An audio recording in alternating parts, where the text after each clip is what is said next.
this is your horoscope for February 2019. Thanks for joining me. On the 4th of February, you've got a new moon happening in your 8th house. I made a separate video on this new moon, check that out. It's basically a new moon that makes you like a sponge and you absorb really good, useful humanitarian information. What's also happening is that you're transiting midheaven, so your working life and the communication planets sit with that new moon, so you're really able to download these ideas and immediately know and feel how they're going to influence and impact other people.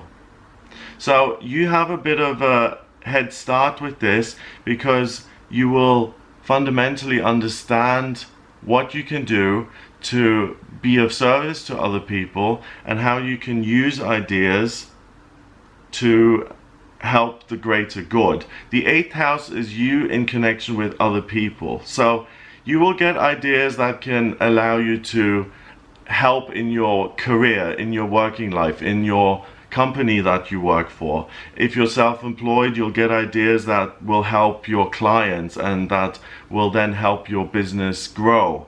You may find a new skill or a new healing method that you can implement to work with your customers.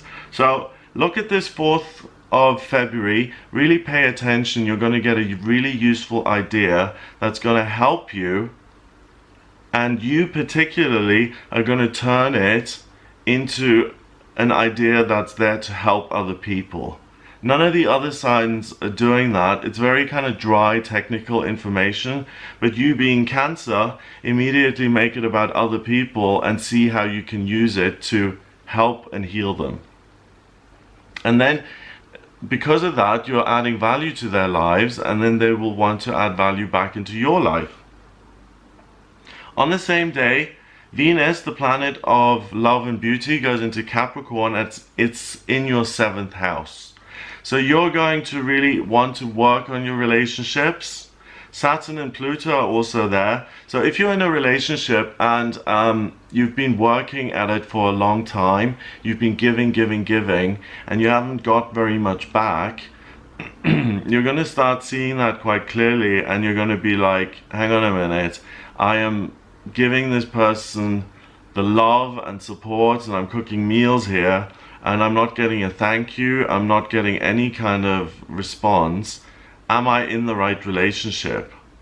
You're really going to question that, and with Pluto and Saturn sitting together, you really have the opportunity there in Capricorn, a practical sign, to make real changes to your relationship status depending on how you feel. If you feel like it's even, that you're in love and he or she loves you back and that you take care of each other in the right way and you're totally satisfied with that, then you'll have confirmation that you're in the right relationship. But it's something that you're going to scrutinize. And if you see that it's lacking, you're not going to have any qualms about changing it.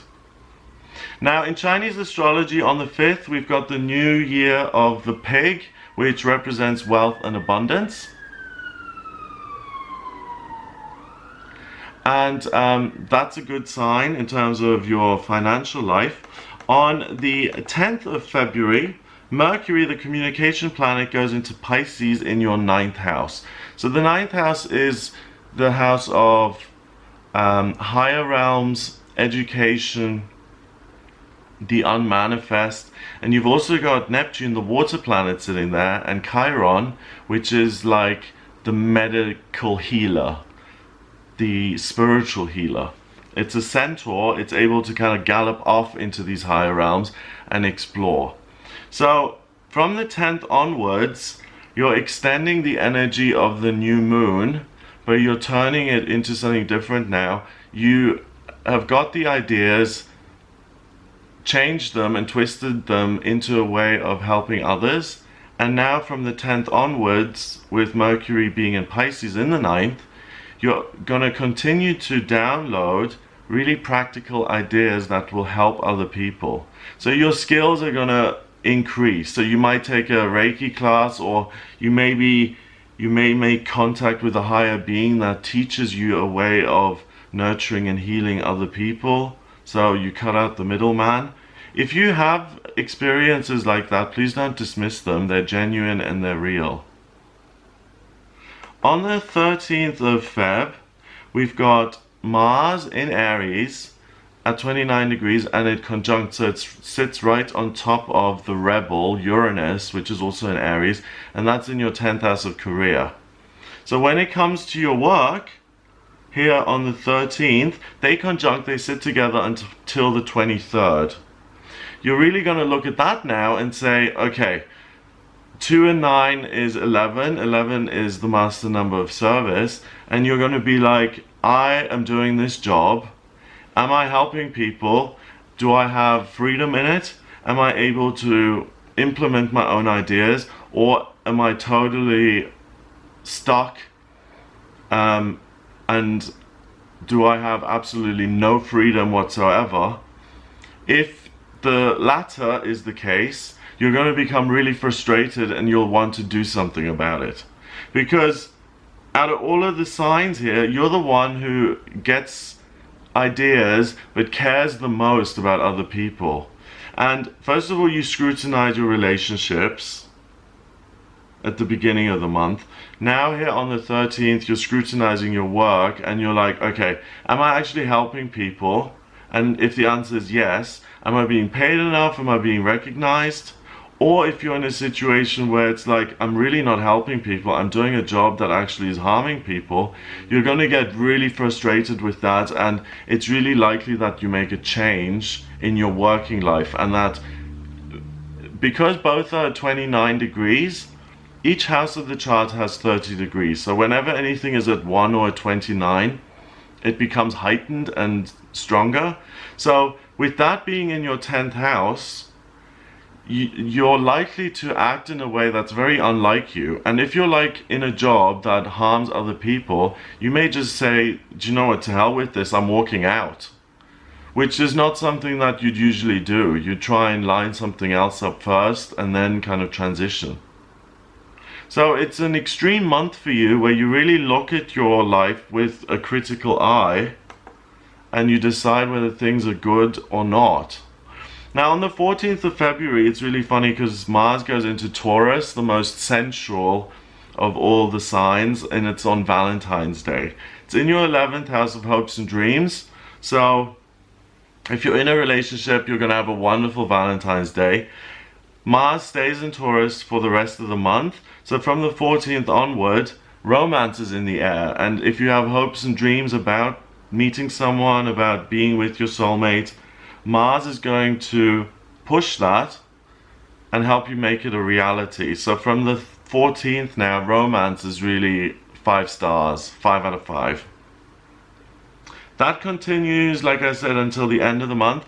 On the 19th of February, we've got a full moon in Virgo. It's a super moon.